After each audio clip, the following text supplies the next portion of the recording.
만약 아들이 데려온 며느리가 외국인이면 어떻게 하실 건가요? 심지어 앞을 못 보는 상태라면요? 결혼을 반대하며 얼굴 한번 본 적 없는 며느리가 시력을 잃기 전 꼭 한번 뵙겠다며 찾아온 모습에 마음이 복잡한 어머니. 눈앞의 바닥을 더듬거리는 며느리를 보곤 대체 무슨 생각이 드셨을까요? 그들의 이야기 들어보시죠. 제 이름은 엠마예요. 22살에 소르본 대학교에서 건축을 전공하던 평범한 프랑스 여학생이었습니다. 어렸을 때부터 저는 제 인생을 아주 체계적으로 계획해왔어요.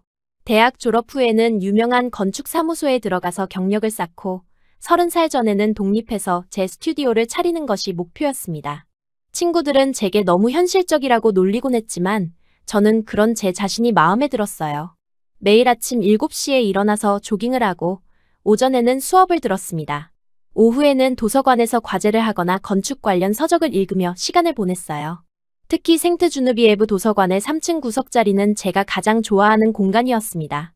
그곳에서 저는 르 코르비지에의 작품집을 펼쳐놓고 미래의 제 작품을 상상하곤 했어요. 그날도 평상시처럼 도서관에 가서 제 자리에 앉았습니다. 건축사 시험 준비를 위한 구조역학 책을 펼쳐놓고 집중하고 있을 때였어요. 갑자기 누군가가 조심스럽게 제 옆자리에 앉는 기척이 느껴졌습니다. 고개를 들어보니 동양인 남학생이 두꺼운 불어 사전과 노트를 꺼내고 있었어요. 처음엔 별로 신경 쓰지 않았습니다. 소르본에는 워낙 다양한 국가에서 온 유학생들이 많았거든요. 하지만 그 학생이 사전을 뒤적이며 애쓰는 모습이 자꾸 시선에 들어왔어요. 1시간 정도 지났을 때 그가 작은 한숨을 내쉬는 소리가 들렸습니다. 괜찮으세요? 제가 작은 목소리로 물어보자 그는 깜짝 놀란 듯 고개를 들었어요. 그 순간 저는 그의 눈을 보고 말았습니다. 까만 눈동자에는 당황스러움과 함께 어떤 깊은 진정성이 담겨 있었어요. 아, 죄송합니다. 방해했나요? 그가 어색한 프랑스어로 대답했어요. 발음은 어색했지만 목소리에는 따뜻함이 있었습니다. 아니에요. 공부하시는데 어려움이 있으신 것 같아서요. 제가 웃으며 말하자 그는 수줍게 미소 지었어요. 그렇게 시작된 대화에서 그의 이름이 이준호라는 것을 알게 되었습니다. 서울에서 온 교환학생으로 미술사를 공부하고 있다고 했어요. 프랑스에 온 지는 3달 정도 됐지만 아직 언어 때문에 어려움이 많다고 솔직하게 털어놨습니다. 프랑스 미술관들을 직접 보고 싶어서 왔어요. 특히 루브르의 회화들을 제대로 연구하고 싶었거든요. 준호가 말할 때 눈빛이 반짝였어요. 비록 어색한 프랑스어였지만 그 열정만큼은 완벽하게 전해졌습니다. 그 후로 저희는 자연스럽게 함께 공부하게 되었어요. 처음에는 제가 준호의 프랑스어 과제를 도와주는 것으로 시작했습니다. 하지만 며칠 지나지 않아서 저 역시 그와의 시간을 기다리고 있는 제 자신을 발견했어요. 준호는 제가 만난 사람들과는 달랐습니다. 다른 남학생들이 자신의 미래나 성취에 대해 자랑스럽게 이야기할 때 준호는 조용히 다른 사람들의 말에 귀 기울였어요. 그리고 가끔 던지는 질문들은 예상치 못한 깊이가 있었습니다. 엠마, 당신이 설계할 건물에 사는 사람들은 어떤 기분을 느낄까요? 어느 날 준호가 제게 물었어요. 저는 그 질문에 한동안 답하지 못했습니다. 지금까지 저는 구조와 효율성 그리고 미적 아름다움만 생각해왔거든요. 잘 모르겠어요. 생각해본 적이 없었네요. 제가 솔직하게 답하자 준호는 미소 지었습니다. 그럼 함께 생각해봐요. 건축이 단순히 공간을 만드는 게 아니라 삶을 담는 그릇이라면 어떤 그릇이어야 할까요? 그날 밤 저는 오랫동안 잠들지 못했어요. 준호의 질문이 계속 머릿속을 맴돌았습니다. 지금까지 제가 품어온 건축에 대한 꿈이 얼마나 1차원적이었는지 깨닫게 되었어요. 일주일이 지나면서 저희는 도서관을 벗어나 파리 곳곳을 함께 다니기 시작했습니다. 준호는 제게 한국 문화에 대해 이야기해 주었고, 저는 그에게 파리의 숨은 명소들을 보여주었어요. 한국에서는 어른을 공경하는 것을 매우 중요하게 생각해요. 생마르탱 운하를 걸으며 준호가 말했습니다.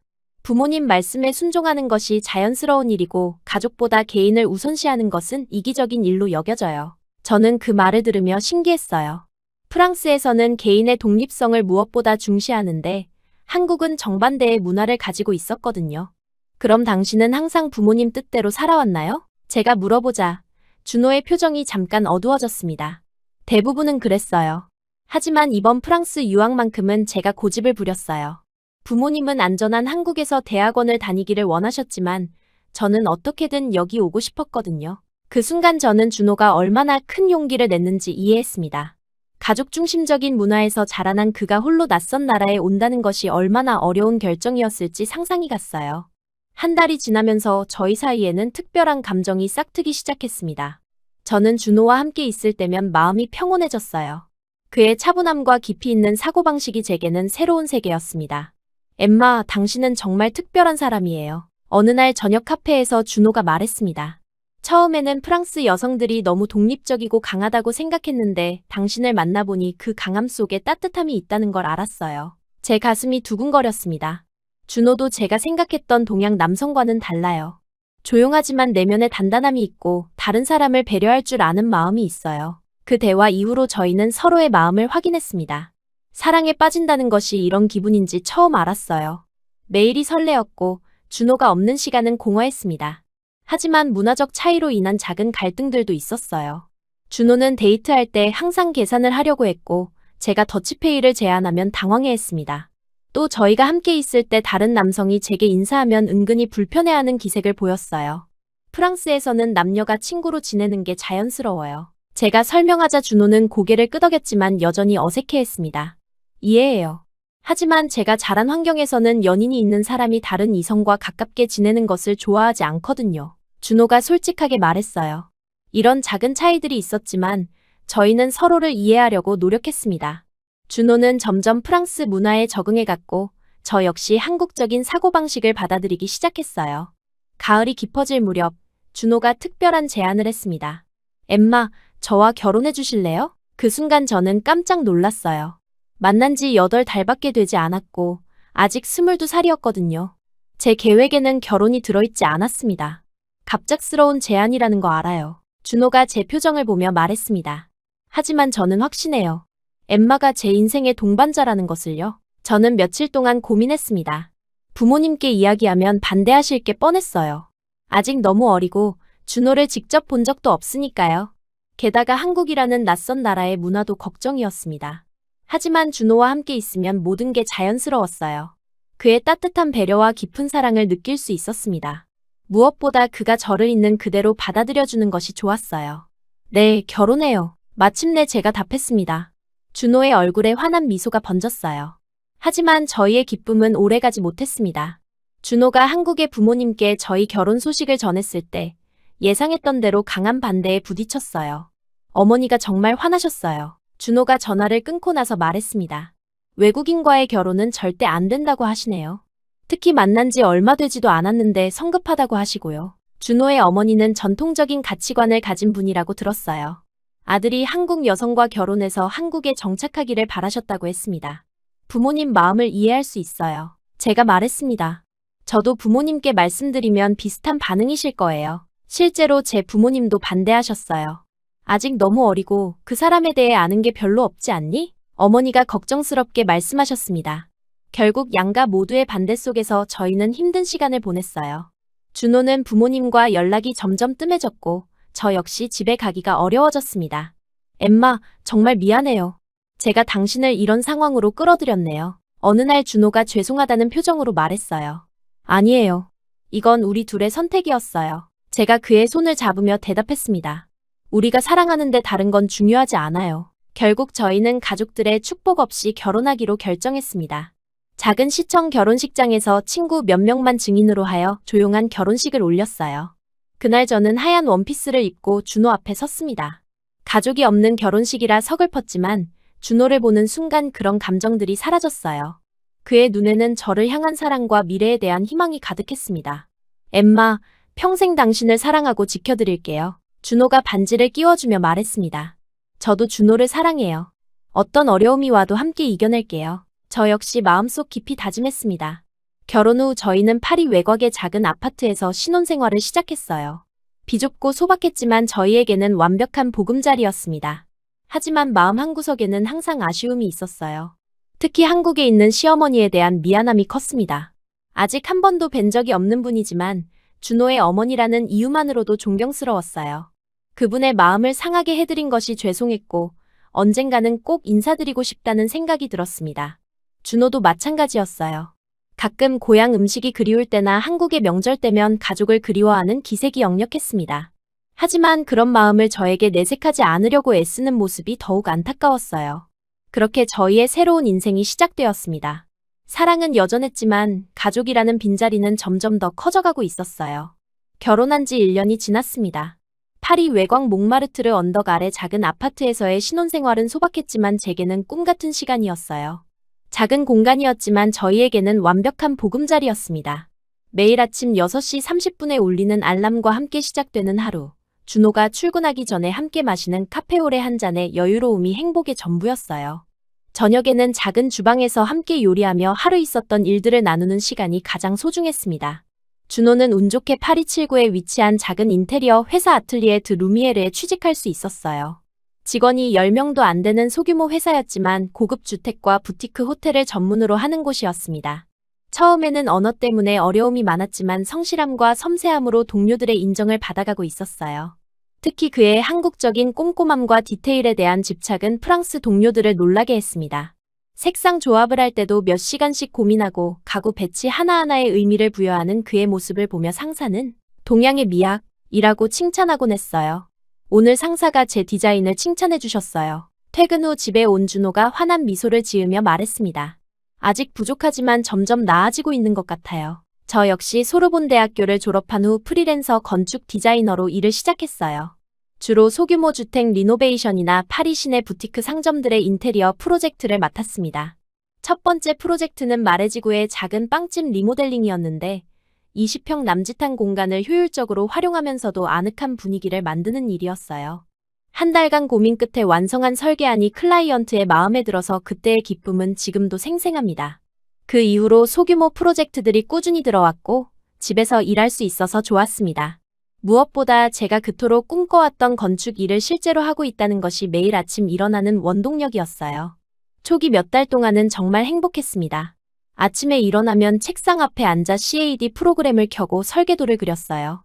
클라이언트와의 화상 미팅에서 제안서를 발표하고 승인이 나면 밤늦게까지 세부 도면을 완성했습니다. 하지만 지난 3월부터 이상한 증상들이 나타나기 시작했어요. 처음에는 정말 미세한 변화였습니다.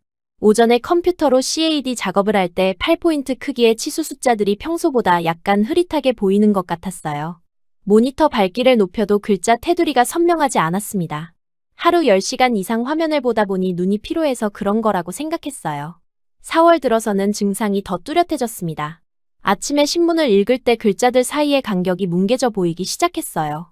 특히 작은 글씨로 된 날씨 정보나 주식 정보 섹션은 거의 읽을 수 없을 정도였습니다. 준호에게 신문 글씨가 너무 작은 것 같지 않아? 라고 물어보면 그는 평범해 보인다고 답했어요. 그때 처음으로 문제가 신문이 아니라 제 눈에 있다는 것을 희미하게 느꼈습니다. 5월 초에는 거리에서 버스 번호를 읽는 것이 어려워졌어요. 20m 거리에서 다가오는 버스의 번호판이 흐릿한 검은 점으로만 보였습니다. 예전에는 50m 거리에서도 번호를 확인할 수 있었는데 말이에요. 지하철역에서 노선도를 볼 때도 영명들이 겹쳐 보이거나 번져 보였습니다.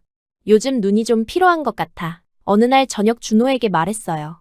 모니터를 오래 봐서 그런가 봐. 준호는 걱정스럽게 제 얼굴을 들여다보며 말했습니다. 눈 건강 중요해요. 블루라이트 차단 안경이라도 하나 사볼까요? 그렇게 안경도 사고 작업할 때 조명도 밝게 했습니다. 하지만 증상은 점점 심해졌어요. 책을 읽을 때 글자의 경계가 뚜렷하지 않고 뿌옇게 번져 보였습니다. 처음에는 한두 줄 정도였는데 시간이 갈수록 전체 페이지가 흐려지기 시작했어요. 무엇보다 걱정스러웠던 것은 설계 작업에 지장이 생기기 시작한 것이었습니다. 정밀한 도면을 그릴 때 선들이 겹쳐 보이거나 치수 표기가 흐릿하게 보였어요.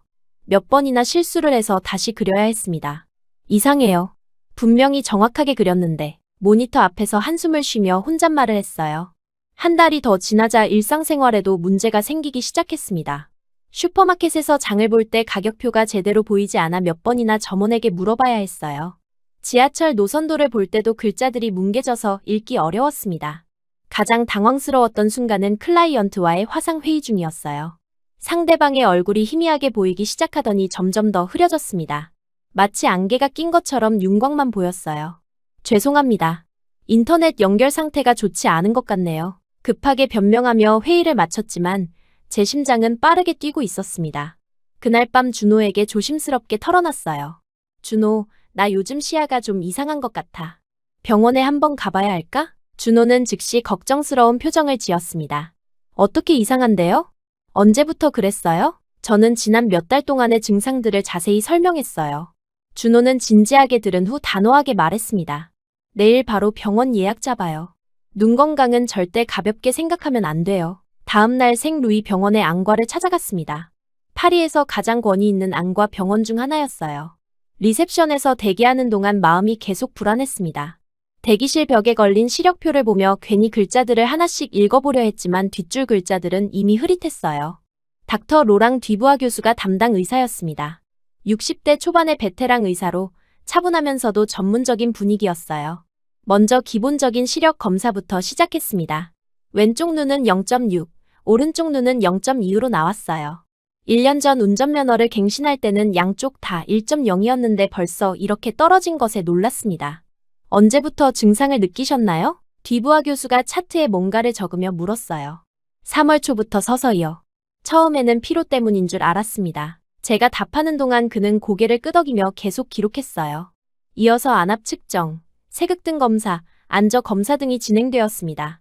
특히 망막 촬영을 할 때 교수의 표정이 점점 심각해지는 것을 느꼈어요. 몇 번이나 각도를 바꿔가며 촬영했고 조교에게 특별한 필터를 사용하라고 지시했습니다.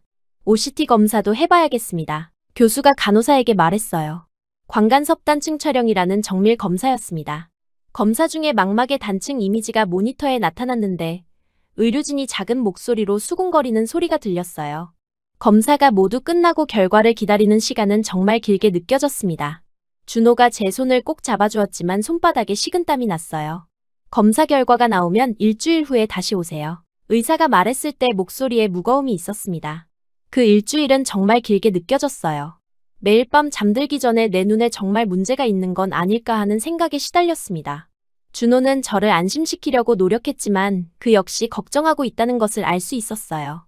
결과를 들으러 간 날, 의사는 신중한 표정으로 말문을 열었습니다. 안타깝게도 좋지 않은 소식을 전해드려야겠습니다. 그 순간 제 심장이 멎는 것 같았어요. 준호가 제 손을 꼭 잡아주었습니다. 조기 망막 변성이라는 질환입니다. 매우 드문 진행형 시각장애로 망막의 세포들이 서서히 파괴되는 병입니다. 의사의 설명이 계속되었지만 제 머릿속은 하얗게 비었어요. 치료 방법은 없나요? 준호가 떨리는 목소리로 물었습니다. 의사는 고개를 저었어요. 현재로서는 진행을 늦추는 치료만 가능합니다. 완전 실명 가능성도 배제할 수 없습니다. 병원에서 나온 후 저는 한동안 말을 할 수 없었습니다.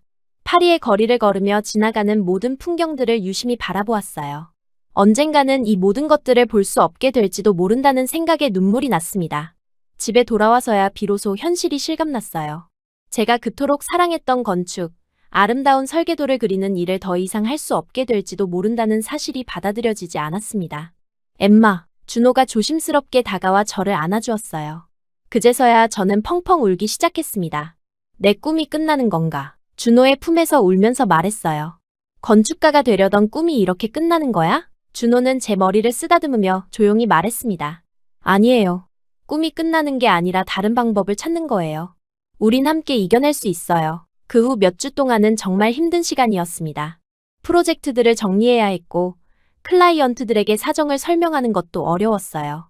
무엇보다 제 미래에 대한 불확실성이 가장 괴로웠습니다. 시간이 지나면서 증상은 실제로 악화되었어요. 이제는 거리에서 사람들의 얼굴을 제대로 구분하기 어려웠고 계단을 오르내릴 때도 조심스러워졌습니다. 며칠에 한 번씩은 문틀에 어깨를 부딪히거나 테이블 모서리에 다리를 찍기도 했어요. 준호는 저를 위해 집안 곳곳에 조명을 추가로 설치해 주었습니다. 또한 중요한 물건들의 위치를 바꾸지 않도록 신경 써 주었어요. 그의 세심한 배려가 고마우면서도 제 상황이 더욱 현실적으로 느껴졌습니다. 어느 날 저녁, 창문 너머로 보이는 파리의 야경을 바라보며 문득 깨달았어요. 제가 정말 보고 싶은 것이 무엇인지 말입니다. 에펠탑에 반짝이는 불빛도, 생강의 아름다운 풍경도 좋지만 가장 간절하게 보고 싶은 것은 따로 있었어요. 준호, 저는 조심스럽게 입을 열었습니다. 나 한국에 가고 싶어. 준호는 깜짝 놀라며 저를 바라보았어요. 한국에요? 갑자기 왜요? 시어머니를 만나 뵙고 싶어. 저는 솔직하게 말했습니다. 실명하기 전에 꼭 한 번은 어머님을 뵙고 싶어. 내가 어떤 사람인지 보여드리고 싶고 제대로 인사드리고 싶어. 준호는 한동안 말이 없었어요. 결혼 후 부모님과의 연락이 거의 끊어진 상태였기 때문에 쉽지 않은 일이라는 것을 알고 있었습니다. 어머니가 만나주실지 모르겠어요. 준호가 걱정스럽게 말했습니다. 그래도 시도해봐야 해. 저는 단호하게 말했어요. 지금이 아니면 영원히 기회가 없을 수도 있어. 내 눈으로 직접 어머님을 뵙고 내 입으로 인사드리고 싶어. 그날 밤 준호는 오랫동안 고민하는 모습이었습니다.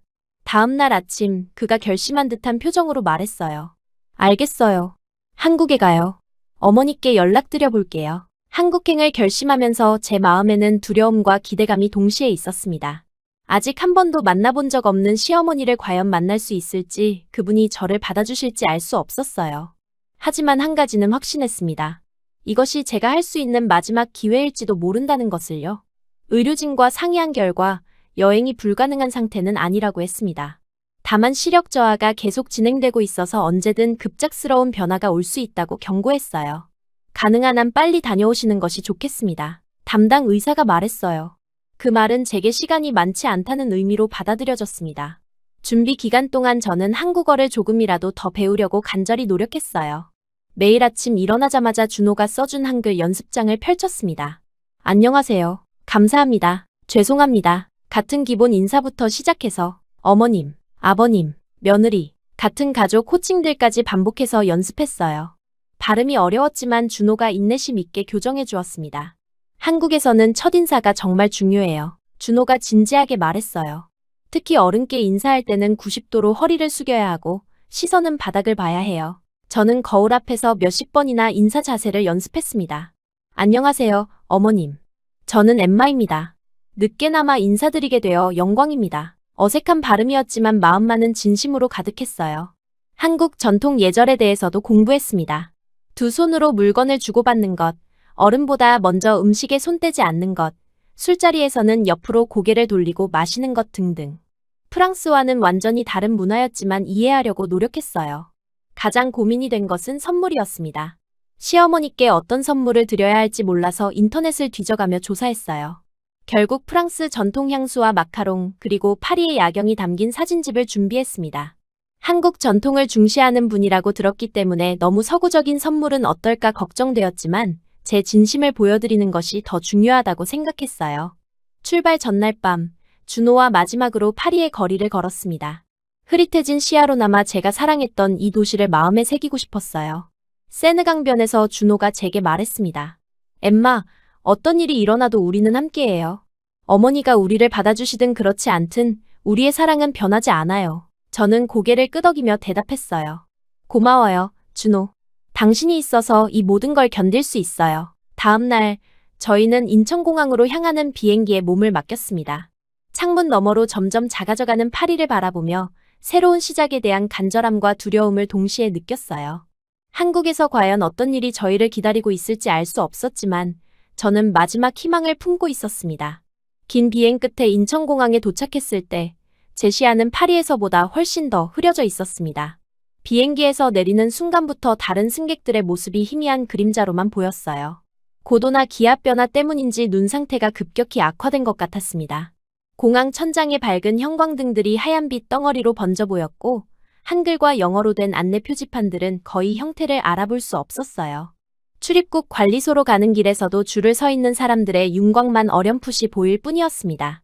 공항 내부의 웅웅거리는 소음과 발걸음 소리, 그리고 여러 언어가 섞인 안내방송만이 제 감각을 채우고 있었어요.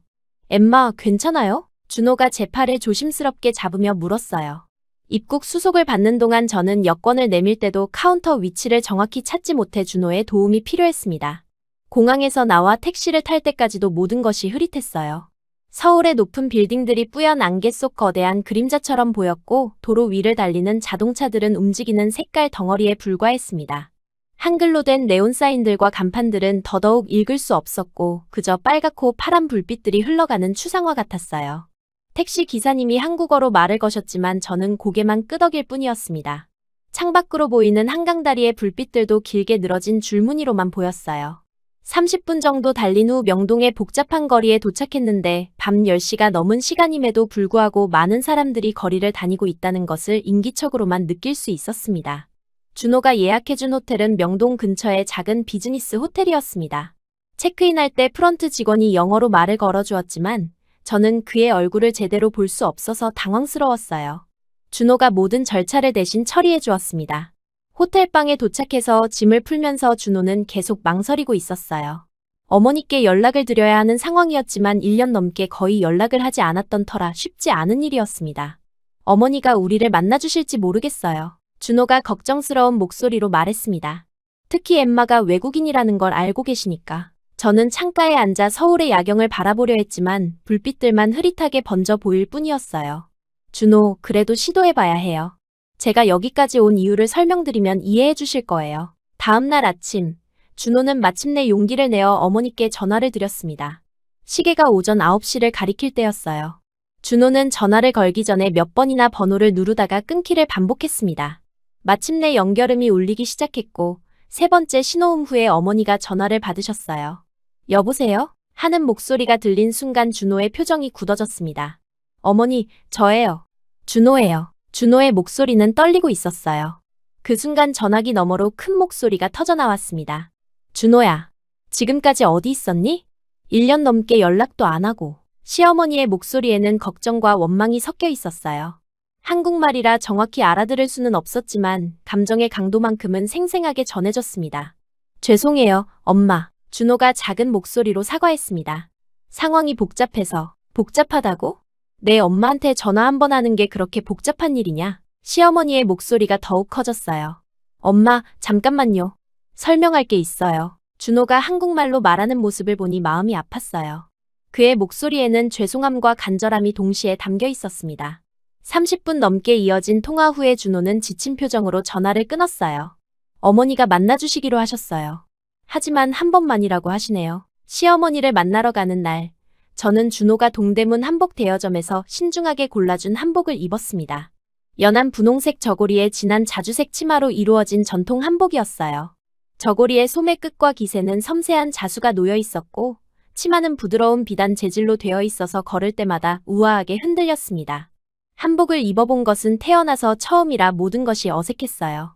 저고리를 입을 때 어깨선을 맞추는 것부터 어려웠고 치마를 묶는 방법도 준호가 몇 번이나 도와줘야 했습니다. 한복은 어깨를 곧게 펴고 입어야 예뻐 보여요. 준호가 제 자세를 교정해주며 말했어요. 그리고 걸을 때는 너무 큰 보폭으로 걷지 마세요. 머리는 단정하게 뒤로 묶어 비녀로 고정했고 화장도 한국 전통 메이크업을 참고해서 가급적 연하고 자연스럽게 했어요. 특히 입술은 작고 선명하게 그렸는데 이것이 한국 전통 미의 기준이라고 준호가 설명해 주었습니다. 귀에는 작은 진주 귀걸이를 하고 목에는 아무것도 걸지 않았어요.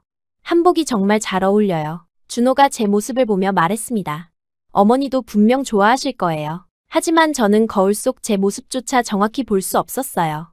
윤곽만 희미하게 보일 뿐이었습니다.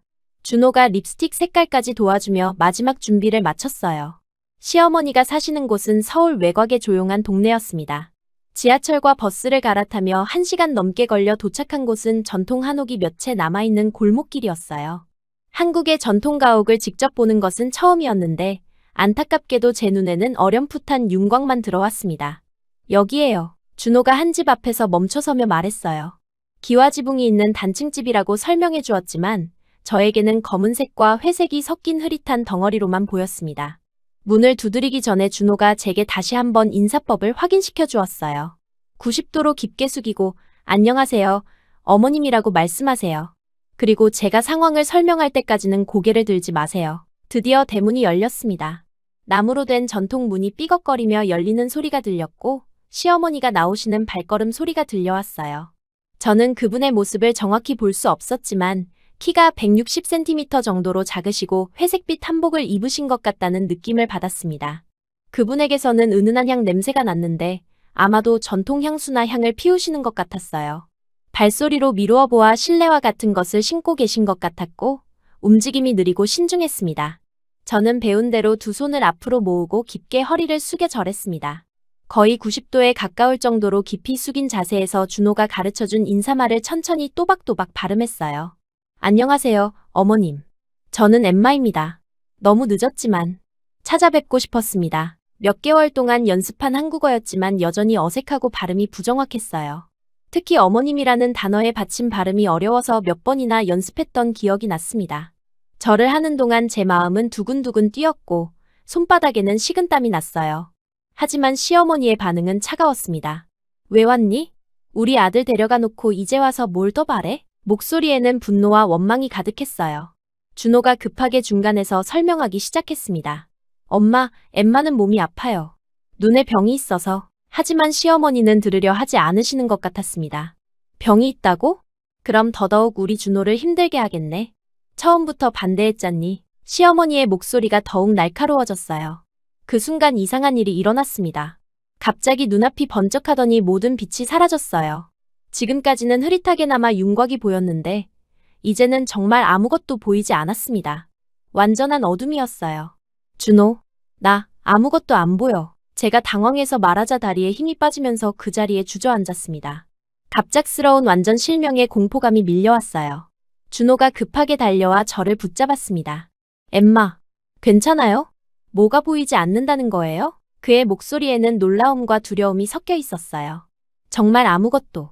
완전히 깜깜해요. 저는 울음을 터뜨렸습니다. 파리에서 올 때까지만 해도 희미하게나마 보였던 것이 갑자기 완전히 사라진 것이 너무 무서웠어요. 시어머니의 목소리가 완전히 바뀌었습니다. 뭐? 정말 못 보는 거야? 방금 전까지의 차가운 목소리가 아니라 걱정스러운 톤이었어요. 준호가 상황을 자세히 설명하기 시작했습니다. 제가 어떤 병에 걸렸는지, 왜 한국까지 오게 되었는지, 시어머니를 만나고 싶어 했던 제 마음을 모두 전했어요. 그 과정에서 저는 계속 울고 있었고, 시어머니는 아무 말씀이 없으셨습니다. 지금 당장 병원에 가야겠어요. 시어머니가 갑자기 말씀하셨어요. 이런 상태로 내버려둘 수는 없잖니. 그 말씀을 듣고 저는 더욱 울었습니다. 차가웠던 시어머니의 목소리에서 따뜻함을 느꼈기 때문이었어요. 비록 제 눈은 보이지 않았지만 그분의 마음이 조금이나마 열린 것을 느낄 수 있었습니다. 준호와 시어머니가 함께 저를 일으켜 세우며 병원으로 향할 준비를 했어요. 택시를 부르자 시어머니가 말씀하시며 전화를 거셨습니다. 택시 안에서 저는 시어머니 옆에 앉았습니다. 처음으로 그분과 이렇게 가까이 있게 된 것이었어요. 비록 눈으로는 볼 수 없었지만 옆에서 전해지는 체온과 향기를 통해 그분의 존재감을 느꼈습니다. 병원으로 가는 길에 시어머니는 준호에게 여러 가지를 물어보셨습니다. 제가 어떤 사람인지, 평소에 어떻게 지내는지, 준호를 어떻게 돌보는지 등등. 준호는 저에 대해 좋은 말들만 해주었어요. 엠마는 정말 착한 사람이에요, 엄마. 제가 한국 음식이 그리울 때마다 어설프게나마 김치찌개를 만들어주려고 노력해요. 한국어도 열심히 배우고 있고요. 준호의 말을 들으며 저는 마음이 따뜻해졌습니다. 응급실에 도착한 순간부터 모든 것이 빠르게 돌아갔습니다. 휠체어에 앉아있는 동안 주변에서 들리는 의료진들의 발걸음 소리, 기계음, 그리고 다른 환자들의 신음소리가 섞여서 마치 전쟁터 같았어요. 저는 아무것도 볼 수 없어서 더욱 불안했지만 시어머니가 계속 제 손을 꼭 잡고 계셔서 조금이나마 안정감을 느낄 수 있었습니다. 우리 애가 갑자기 안 보인대요. 시어머니가 접수 간호사에게 상황을 설명하시는 목소리가 들렸어요. 그 목소리에는 진심 어린 걱정이 가득했습니다. 몇 분 후 의료진이 와서 저를 응급처치실로 옮겼고 간단한 1차 검사가 시작되었어요. 의사가 펠라이트로 제 눈을 비춰보며 여러 가지 검사를 했습니다. 동공 반응이 거의 없네요. 언제부터 이런 증상이 있으셨나요? 의사의 질문에 준호가 파리에서부터의 경과를 자세히 설명해 주었어요. 제가 망막변성 진단을 받은 것부터 시작해서 오늘 갑작스럽게 완전 실명된 상황까지 모든 것을 말했습니다. 일단 안과 전문의에게 보여야겠습니다.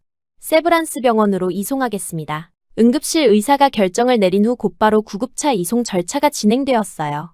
사이렌 소리와 함께 다시 한번 이동하게 되었는데 이번에는 시어머니와 준호가 모두 함께 탔습니다. 세브란스 병원 안과 응급실에 도착했을 때는 이미 밤 11시가 넘어 있었어요. 하지만 대학병원이라 그런지 24시간 응급 진료가 가능했습니다. 안과 전문의가 기다리고 있었고 곧바로 정밀 검사가 시작되었어요. 환자분, 지금 빛이 조금이라도 보이시나요? 의사가 강한 조명을 제 눈에 비추며 물었습니다. 저는 고개를 저었어요. 정말 완전한 어둠이었거든요. 검사실로 이동해서 여러 가지 정밀 검사를 받았습니다. OCT 검사, 형광안저 촬영, 시야 검사 등 프랑스에서 받았던 것보다 훨씬 더 많은 검사들이었어요. 각각의 검사마다 30분에서 1시간씩 걸렸고 의료진들이 조용히 상의하는 소리가 계속 들렸습니다. 망막 상태가 상당히 심각합니다. 검사를 마친 후 의사가 말했어요. 하지만 더 정확한 진단을 위해서는 안과 교수님이 보셔야 할 것 같습니다. 그렇게 저는 안과 중환자실로 옮겨지게 되었습니다. 중환자실이라는 말 자체가 주는 무게감 때문에 더욱 긴장되었어요. 병실은 조용했지만 각종 의료기기들의 소음이 끊임없이 들려왔습니다. 다음 날 아침 일찍 담당 교수님이 오셨어요. 김현우 교수라고 자기소개를 하시며 제 상태에 대해 자세히 설명해 주셨습니다. 목소리에서 풍부한 경험과 전문성이 느껴졌어요. 어제 촬영한 검사 결과를 보니 상황이 매우 심각합니다. 김 교수님이 차분하게 설명을 시작하셨어요. 시신경이 급격히 손상되고 있고 양쪽 눈 모두 위험한 상태입니다. 프랑스에서 받으신 진단이 맞다면 진행성 망막변성이 급속도로 악화된 것 같습니다. 그 말을 들은 준호가 떨리는 목소리로 물었습니다. 교수님, 치료 방법은 없나요? 프랑스에서는 진행을 늦추는 것 외에는 방법이 없다고 했는데 김 교수님은 잠시 침묵한 후 조심스럽게 말씀하셨어요. 사실 저희 병원에서는 최근 신경재생 수술을 연구하고 있습니다. 아직 임상 단계이고 성공률이 100%는 아니지만 몇 차례 좋은 결과를 얻었어요. 그 순간 제 심장이 빠르게 뛰기 시작했습니다. 프랑스에서는 들어보지도 못한 수술이었거든요. 어떤 수술인가요? 제가 조심스럽게 물어보자 교수님이 자세히 설명해 주셨어요. 줄기세포를 이용한 신경재생술입니다. 환자의 골수에서 줄기세포를 추출해서 배양한 후 손상된 시신경 부위에 이식하는 방법이에요. 손상된 신경이 재생될 가능성이 있습니다. 설명을 들으면서도 저는 반신반의했어요. 정말 그런 일이 가능할까 싶었거든요. 하지만 위험 부담도 있습니다. 김 교수님이 신중하게 덧붙이셨어요. 수술 자체의 위험성도 있고 실패할 경우 현재보다 더 악화될 수도 있어요. 그리고 아직 완전히 검증된 치료법은 아닙니다. 시어머니가 갑자기 목소리를 내셨어요. 우리 애 제발 부탁드립니다. 교수님, 그 목소리에는 간절함이 가득했습니다. 지금까지의 임상 결과로는 약 60% 정도의 환자에서 시력 회복이 있었어요. 완전히 회복되는 경우는 30% 정도이고 부분적으로라도 개선되는 경우가 30% 정도입니다. 김 교수님의 설명의 복도가 조용해졌어요. 저는 한참 고민했습니다.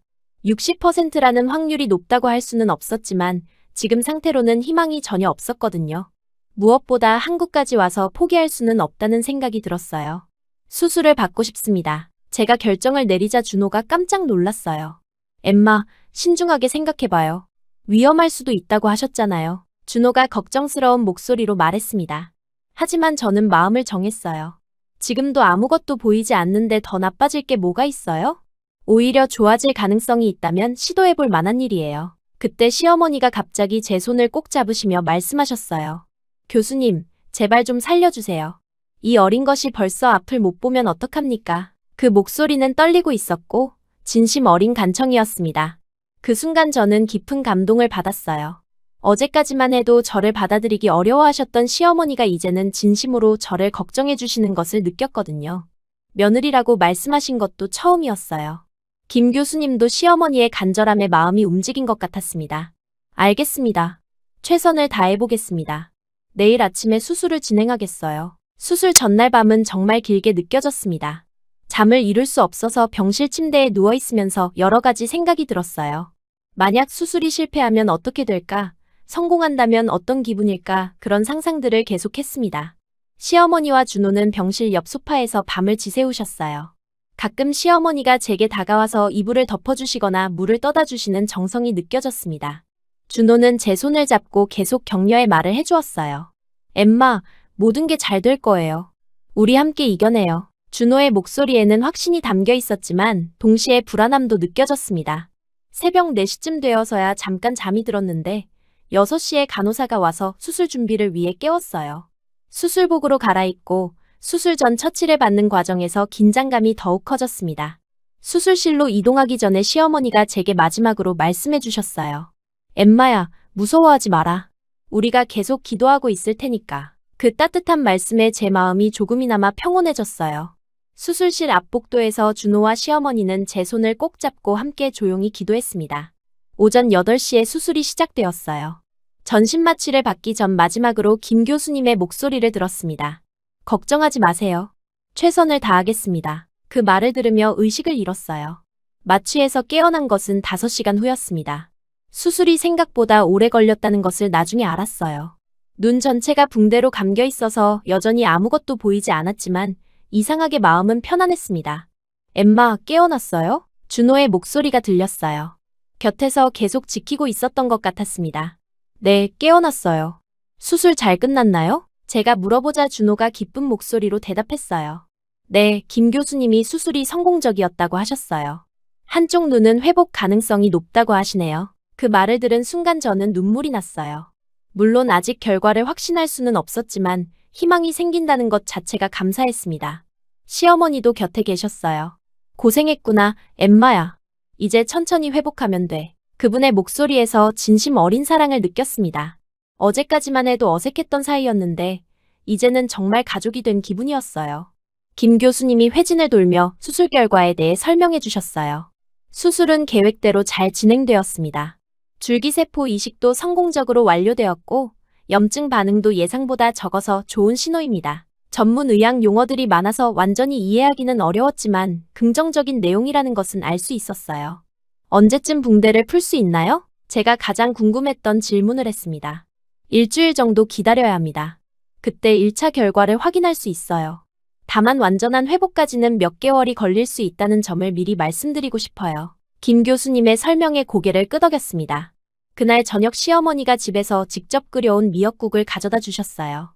수술 후에는 먹어야 회복이 빨라진다고 하더라. 숟가락으로 한 입씩 떠서 입에 넣어주시는 정성에 또 눈물이 났습니다.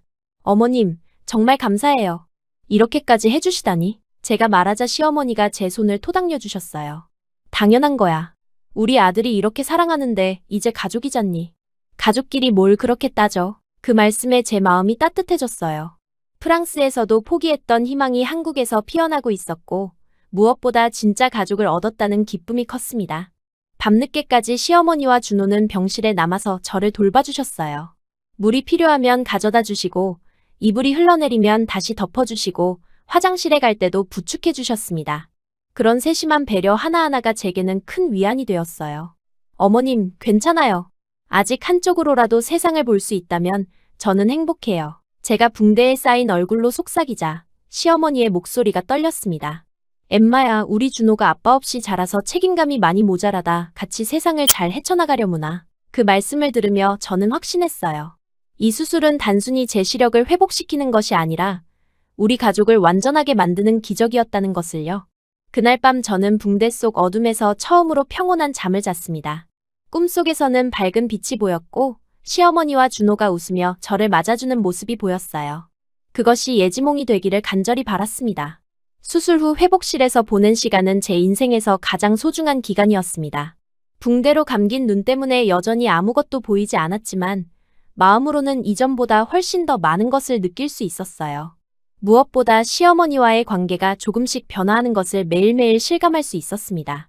어느 날은 모두가 잠든 것처럼 조용한 시간, 복도에서 익숙한 발걸음 소리가 들렸습니다.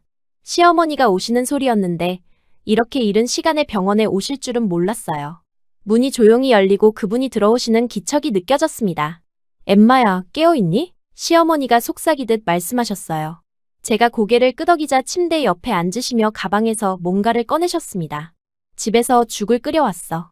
수술 후에는 따뜻한 걸 먹어야 몸에 좋단다. 보온병 뚜껑을 여는 소리와 함께 고소한 냄새가 병실에 퍼졌어요. 전복죽이었는데 새벽부터 일어나서 직접 끓여오신 것이었습니다. 숟가락으로 한 입씩 떠서 입에 넣어주시면서 시어머니는 계속 말씀해 주셨어요. 이 전복은 제일 좋은 거 새벽에 직접 가서 공수해온 거야. 우리 준호가 어렸을 때 아플 때마다 이 죽을 끓여줬는데 그 한마디에서 저는 깊은 의미를 읽을 수 있었어요. 시어머니가 저를 준호와 같은 자식처럼 여기기 시작하신다는 것을요. 죽을 먹으면서 눈물이 났지만 붕대 때문에 시어머니는 모르셨을 거예요. 그날부터 시어머니는 매일 모두가 일어나기 전에 병원에 오셨습니다. 집에서 만든 음식을 가져오시거나 제가 좋아할 만한 과일을 깎아서 먹여주셨어요. 특히 제 손과 얼굴을 정성스럽게 닦아주시는 시간이 가장 감동적이었습니다. 손이 깨끗해야 마음도 깨끗해진다고 우리 어머니가 말씀하셨어. 시어머니가 따뜻한 물에 수건을 적셔서 제 손을 한 손가락씩 닦아주시며 말씀하셨어요. 이제 내가 내 눈이 되어줄게. 내가 볼 수 없는 동안은 내가 모든 걸 봐주마. 그 말씀을 듣는 순간 제 가슴이 뜨거워졌습니다. 어머님, 정말 감사해요. 프랑스에서는 이런 정을 본 적이 없어요. 제가 감격해서 말하자 시어머니는 잠시 멈추셨다가 부드럽게 웃으셨어요. 정이라는 건 배워서 아는 게 아니란다. 마음이 아플 때 느끼는 거야. 내가 아프니까 내 마음도 아프구나. 그게 바로 정이야. 시어머니의 철학적인 말씀에 저는 한국 문화의 깊이를 느꼈습니다. 시어머니의 정성은 음식에만 그치지 않았어요. 제가 불편해하지 않도록 병실 환경을 계속 체크하셨고 간호사들과도 친해져서 제 상태에 대해 세세히 물어보셨습니다. 때로는 제가 잠들어 있는 동안에도 병실에 앉아 계시면서 뜨개질을 하거나 조용히 책을 읽으셨어요. 어머님, 집에 가서 쉬셔야 해요. 매일 이렇게 오시면 몸이 힘드실 텐데. 제가 걱정스러워하자 시어머니는 단호하게 말씀하셨어요. 괜찮아. 이럴 때 가족이 함께 있어야 하는 거야. 혼자 있으면 더 무섭고 답답할 텐데. 그런 배려 하나하나가 제게는 큰 위로가 되었습니다. 준호도 퇴근 후에는 매일 병원에 와서 밤을 함께 보냈어요. 하지만 낮 시간은 온전히 시어머니와 저만의 시간이었습니다. 처음에는 어색했지만 점점 서로에 대해 알아가면서 진짜 모녀 관계가 되어가고 있다는 것을 느꼈어요. 엠마야, 프랑스 이야기 좀 더 들려줘. 시어머니가 제 손을 잡고 말씀하셨어요. 내가 어떻게 자랐는지, 어떤 꿈을 가지고 있었는지 알고 싶구나. 저는 어린 시절부터 건축가의 꿈을 키워온 이야기, 소르본 대학교에서의 학창시절, 준호를 만난 순간의 설렘까지 모든 것을 솔직하게 들려드렸어요. 시어머니는 중간중간, 아이고, 그랬구나. 참 대단한 아이네. 하시며 진심으로 들어주셨습니다. 우리 준호가 정말 좋은 사람을 만났네. 내가 꿈을 가지고 열심히 사는 모습을 보니 마음이 든든하구나. 시어머니의 인정을 받는다는 것이 이렇게 기쁜 일인지 처음 알았어요. 한 번은 시어머니는 특별한 선물을 가져오셨습니다. 제가 좋아할 만한 향수를 직접 고르신 것이었어요. 한국의 전통 꽃향기가 나는 향수였는데 손목에 살짝 발라주시면서 설명해 주셨어요. 이건 진달래 향이야. 한국의 봄을 대표하는 꽃이지. 내가 한국에 와서 새로운 시작을 하는 것처럼 이 향기도 희망의 의미가 있단다. 그런 세심한 배려에 제 마음이 또 한 번 따뜻해졌습니다. 또 한 번은 저에게 더욱 특별한 일이 있었어요. 시어머니가 제 머리를 빗겨주시면서 한국식 따키를 해주신 것입니다. 프랑스에서는 어떻게 머리를 했니? 물어보시면서 제 머리카락을 부드럽게 만져주셨어요. 보통 그냥 묶거나 내려놓고 다녔어요. 특별한 스타일은 별로 안 했어요. 제가 답하자 시어머니는 웃으시며 말씀하셨어요. 그럼 한국식으로 예쁘게 따아줄게. 머리가 정돈되면 마음도 정돈된단다. 숙련된 손놀림으로 제 머리를 따아주시는 동안 저는 어머니의 손길을 느끼며 어린아이가 된 기분이었어요. 그런 시간들을 통해 저희는 점점 더 가까워졌습니다. 시어머니는 한국의 전통 문화에 대해 알려주셨고 저는 프랑스의 생활 방식과 문화를 소개해드렸어요. 서로 다른 문화에서 자랐지만 마음만은 점점 하나가 되어가고 있었습니다. 엠마야, 한국 음식 중에서 제일 좋아하는 게 뭐니? 어느 날 시어머니가 물어보셨어요. 저는 준호가 가끔 만들어준 김치찌개 이야기를 했더니 시어머니가 크게 웃으셨어요. 우리 준호가 김치찌개를 만든다고. 아이고, 그거 제대로 못 만들 텐데. 내가 진짜 맛있는 김치찌개 만드는 법을 가르쳐 줄게. 그날부터 시어머니는 한국 요리에 대해서도 자세히 설명해 주셨어요. 일주일이 지나고 드디어 붕대를 풀 날이 왔습니다. 김 교수님이 오셔서 조심스럽게 붕대를 제거하기 시작했어요. 오랫동안 어둠 속에 있었던 제 눈에 처음으로 빛이 들어오는 순간이었습니다. 천천히 눈을 떠보세요. 처음에는 밝을 수 있으니까 조금씩 적응하시면 됩니다. 김 교수님의 지시에 따라 조심스럽게 눈을 떴어요. 처음에는 정말 모든 것이 하얗게 보였습니다. 그러다가 점점 형태들이 나타나기 시작했어요. 흐릿하긴 했지만 분명히 뭔가가 보였습니다. 김 교수님의 얼굴, 준호의 모습, 그리고 어머님. 제가 소리치며 시어머니를 바라봤어요. 완전히 선명하지는 않았지만 그분의 얼굴을 처음으로 제 눈으로 볼 수 있었습니다. 생각했던 것보다 더 따뜻한 인상이셨고 눈가에는 주름이 있었지만 그 속에서 깊은 사랑을 느낄 수 있었어요. 한쪽 눈시야가 조금 돌아왔습니다.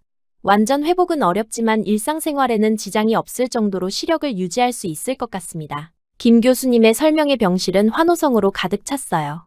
준호가 달려와서 저를 껴안았고 시어머니는 김 교수님께 깊이 절하며 감사 인사를 드렸습니다. 저 역시 눈물이 흘러서 다시 시야가 흐려졌지만 이번에는 기쁨의 눈물이었어요. 정말 기적이야.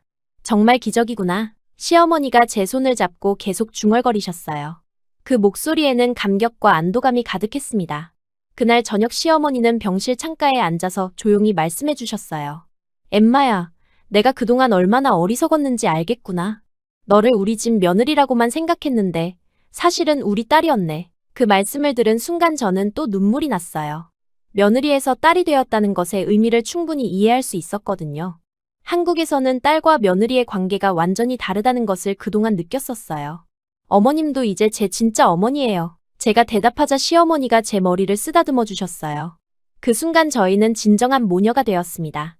그 다음 날부터 시어머니와의 시간은 더욱 특별해졌어요. 이제 제가 볼 수 있게 되었으니 함께 할 수 있는 일들이 많아졌습니다. 먼저 시어머니가 가져오신 한복을 함께 입어보기로 했어요. 이 한복은 내가 젊었을 때 입던 거야. 내가 입으면 딱 맞을 것 같은데. 시어머니가 연두색 저고리와 하얀색 치마를 꺼내시며 말씀하셨어요. 정말 아름다운 한복이었고 입어보니 제게 잘 맞았습니다. 어머님 젊었을 때 정말 아름다우셨겠어요. 제가 말하자 시어머니는 부끄러워하시며 웃으셨어요. 뭘 그런 소리를.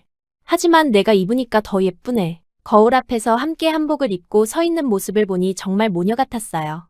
김 교수님이 허락해 주셔서 병원 근처를 산책할 수 있게 되었을 때 시어머니와 저는 한복을 입고 한강변을 걸었습니다. 5월에 따뜻한 봄바람이 불어서 한복 치마가 우아하게 날렸어요. 한강변에는 벚꽃이 지고 있어서 바닥에 꽃잎들이 수놓아져 있었습니다. 한국의 봄은 정말 아름답네요. 제가 감탄하며 말하자 시어머니는 자랑스러워하셨어요. 그래, 한국의 사계절은 정말 아름답단다. 여름에는 초록이 짙어지고 가을에는 단풍이 들고 겨울에는 하얀 눈이 온 세상을 덮지. 계절마다의 아름다움을 설명해 주시는 시어머니의 모습에서 고향에 대한 깊은 사랑을 느꼈어요. 한강변 벤치에 앉아서 시어머니가 준비해온 도시락을 함께 먹었습니다. 김밥, 계란말이, 단무지 등 간단하지만 정성이 가득한 음식들이었어요. 함께 나누어 먹으면서 이야기를 나누는 시간이 행복했습니다. 엠마야, 너는 앞으로 뭘 하고 싶니? 눈이 완전히 나은 건 아니지만 할 수 있는 일들이 많을 거야. 시어머니의 질문에 저는 잠시 생각해봤어요. 아직 확실하지는 않지만 제 경험을 다른 사람들에게 도움이 되는 일에 사용하고 싶어요. 시각장애인들을 위한 건축 설계나 교육 같은 일 말이에요. 제 답변에 시어머니는 크게 고개를 끄덕이셨어요. 좋은 생각이야. 내가 겪은 어려움이 다른 사람들에게는 희망이 될 수 있을 거야. 시어머니의 격려에 저는 새로운 목표에 대한 확신을 가질 수 있었어요. 점심을 먹고 나서는 한강변을 따라 더 걸었습니다. 가끔 지나가는 사람들이 저희 모녀의 한복 차림을 보고 미소 지으며 인사해 주었어요. 한국 사람들의 따뜻함을 느낄 수 있었습니다. 어머님, 한국 사람들은 정말 친절해요. 제가 말하자 시어머니는 뿌듯해 하셨어요. 우리나라 사람들은 정이 많거든. 특히 가족을 중요하게 생각하지. 내가 우리 가족이 되었으니까 모든 사람들이 너를 따뜻하게 대해줄 거야. 그런 말씀을 들으니 한국이 제 제2의 고향이 된 기분이었어요. 저녁에 병원으로 돌아와서는 시어머니가 직접 만든 한국 전통차를 마셨습니다. 오미자차였는데 새콤달콤한 맛이 일품이었어요. 이 차는 기운을 북돋아주는 효과가 있어. 내가 빨리 회복되라고 특별히 우린 거야. 그날 밤 준호가 퇴근 후 병원에 왔을 때 저희 모녀가 한복을 입고 찍은 사진을 보여주었어요. 준호는 정말 감격해하며 눈물을 흘렸습니다. 이제 정말 완전한 가족이 되었네요.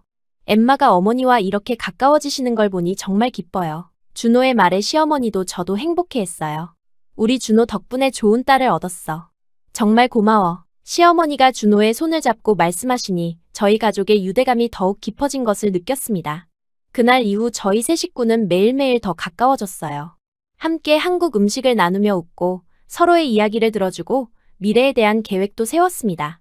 시어머니는 정말 딸처럼 저를 돌봐주셨고 저 역시 진심으로 그분을 어머니로 모시게 되었어요. 병원에서의 회복 기간이 끝나갈 무렵 저는 확신할 수 있었습니다. 제가 한국에서 얻은 것은 단순히 시력의 회복이 아니라 진정한 가족의 사랑이었다는 것을요. 그리고 이 사랑이야말로 제가 앞으로 살아갈 가장 큰 힘이 될 것이라는 것을 말입니다. 마침내 퇴원하는 날이 다가왔습니다. 수술 후 2주가 지난 시점에서 김현우 교수님이 퇴원 허가를 내주셨어요. 왼쪽 눈의 시력이 0.7까지 회복되어서 일상생활에는 전혀 문제가 없을 정도였습니다. 오른쪽 눈은 여전히 거의 보이지 않았지만 한쪽 눈만으로도 세상을 볼 수 있다는 것이 얼마나 큰 축복인지 매 순간 느끼고 있었어요. 퇴원 준비를 하면서 저는 지난 2주간을 돌이켜보았습니다. 한국에 와서 갑작스럽게 실명했을 때는 정말 절망적이었는데 이제는 새로운 희망을 안고 병원을 떠날 수 있게 되었어요. 무엇보다 시어머니와의 관계가 완전히 달라진 것이 가장 큰 변화였습니다. 엠마야, 짐은 다 쌌니? 시어머니가 병실로 들어오시며 물어보셨어요. 마지막 날까지도 새벽부터 오셔서 제 퇴원 준비를 도와주셨습니다. 그분의 헌신적인 간병 덕분에 저는 빠르게 회복할 수 있었어요. 네, 어머님. 모든 준비가 끝났어요. 제가 답하면서 주변을 둘러봤습니다. 2주 동안 제 집처럼 여겼던 병실을 떠나는 것이 아쉬웠어요. 여기서 저는 시력을 되찾았을 뿐만 아니라 진짜 가족을 얻었거든요. 김 교수님이 마지막 검진을 위해 오셨습니다. 시력이 안정적으로 유지되고 있네요. 앞으로 정기적으로 경과를 봐야 하지만 일상생활에는 문제 없을 것 같습니다. 그런 말씀을 들으니 정말 안심이 되었어요. 교수님, 정말 감사합니다. 교수님 덕분에 다시 세상을 볼 수 있게 되었어요. 제가 깊이 인사드리자 김 교수님은 미소를 지으셨습니다. 제가 한 일은 수술뿐이에요. 진짜 회복은 가족의 사랑과 환자분의 의지 덕분입니다. 교수님의 겸손한 말씀에서 한국 의료진의 따뜻한 마음을 느꼈어요. 퇴원 수속을 마친 후 저희는 병원 앞 작은 정원에 앉았습니다. 5월 말에 따뜻한 햇살이 얼굴에 닿는 것을 느끼면서 저는 시어머니의 손을 꼭 잡았어요. 이제 제 눈으로 직접 그분의 따뜻한 표정을 볼 수 있어서 더욱 감사했습니다. 어머님, 저를 포기하지 않으셔서 정말 감사해요. 이 눈은 어머님 덕분이에요. 제가 진심을 담아 말하자 시어머니는 눈가를 살짝 훔치며 웃으셨어요. 고맙다, 우리 딸. 내가 우리 가족을 살렸어. 시어머니의 목소리에는 깊은 감격이 담겨 있었습니다. 처음에는 내가 외국인이라서 받아들이기 어려웠는데 이제 보니 내가 우리에게 얼마나 소중한 존재인지 알겠구나. 멀리서 준호가 우리를 바라보며 따뜻하게 미소 짓고 있었어요. 그의 얼굴에도 행복과 안도감이 가득했습니다. 저희 가족이 진정으로 하나가 된 순간이었어요. 어머님, 앞으로 한국에서 살고 싶어요. 제가 조심스럽게 말씀드리자 시어머니는 깜짝 놀라셨어요. 정말이니?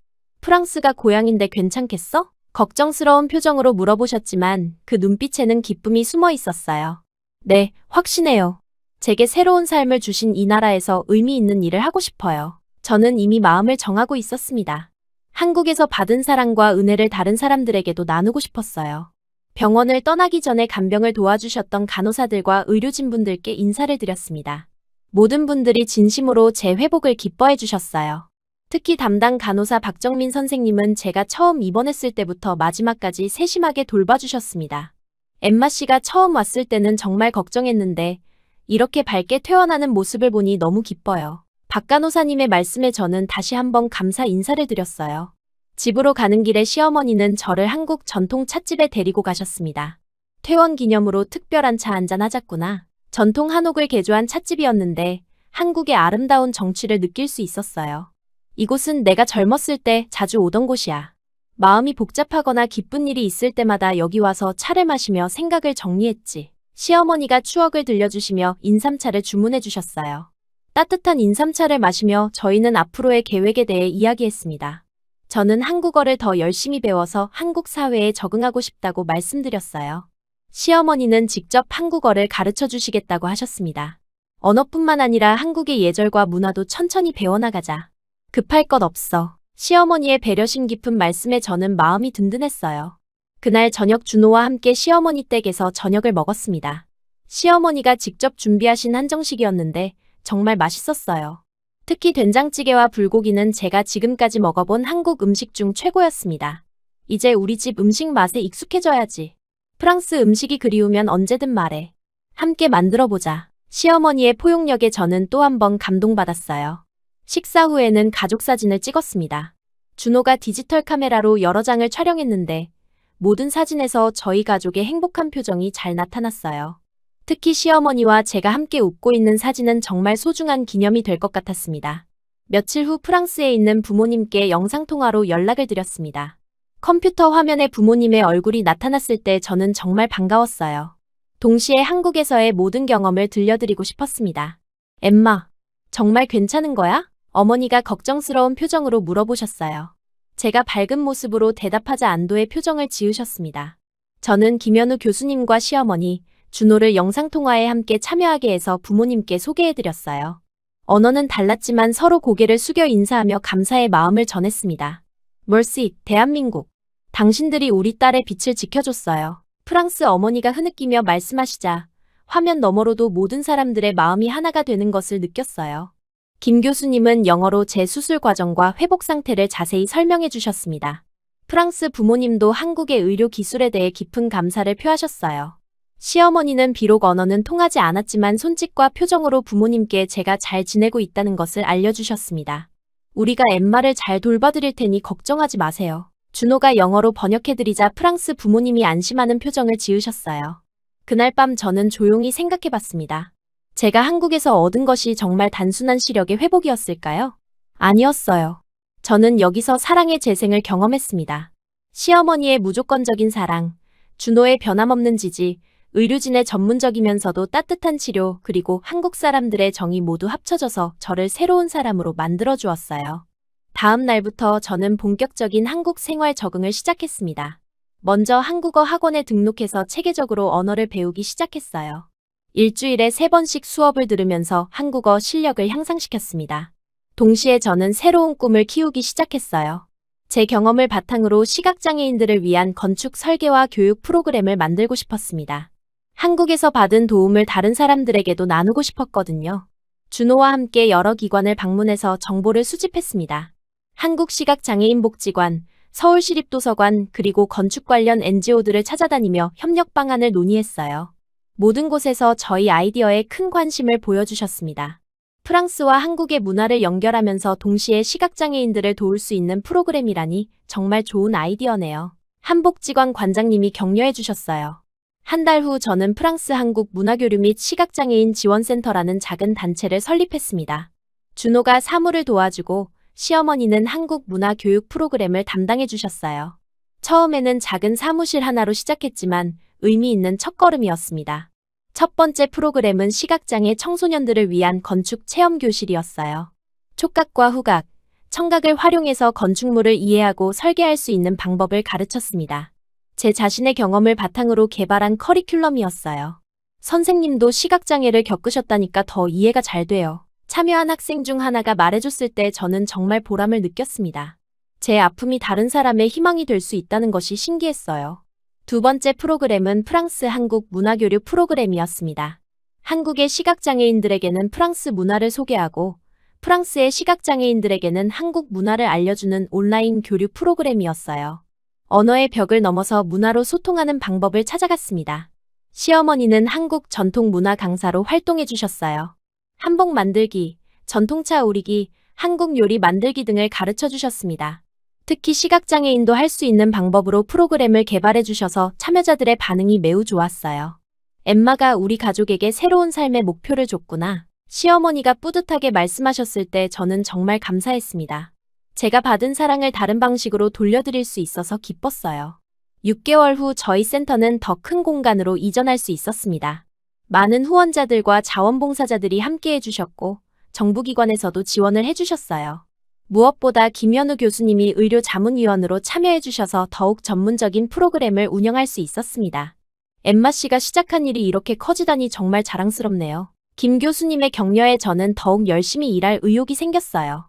어느 날 저는 센터 옥상에 올라가서 서울 시내를 바라봤습니다. 한쪽 눈으로 보는 풍경이었지만 그 어느 때보다 아름답게 느껴졌어요. 높은 빌딩들 사이로 보이는 하늘, 한강을 가로지르는 다리들, 그리고 그 모든 것들 위에 펼쳐진 노을이 정말 아름다웠습니다. 세상이 다시 보이기 시작한 건 한국에서였어요. 저는 혼자 중얼거리며 미소를 지었습니다. 그리고 그 빛은 사랑이었어요. 정말로 그랬습니다. 제가 한국에서 되찾은 시력은 단순히 물리적인 것이 아니었어요.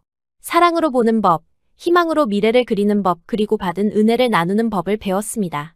시어머니의 무조건적인 사랑, 준호의 든든한 지지, 한국 의료진의 전문성과 따뜻함, 그리고 수많은 사람들의 도움이 모두 합쳐져서 저를 새로운 사람으로 만들어 주었어요. 지금 저는 매일 아침 감사한 마음으로 하루를 시작합니다. 한쪽 눈으로 보는 세상이지만 그 안에는 무한한 가능성이 담겨 있어요. 제가 도울 수 있는 사람들, 나눌 수 있는 사랑, 그리고 함께 만들어갈 미래가 모두 그 안에 있습니다. 한국에서 시작된 제 두 번째 인생은 이제 막 꽃을 피우기 시작했어요. 앞으로도 많은 도전과 어려움이 있겠지만 저는 확신합니다. 사랑으로 시작된 일은 사랑으로 완성된다는 것을요.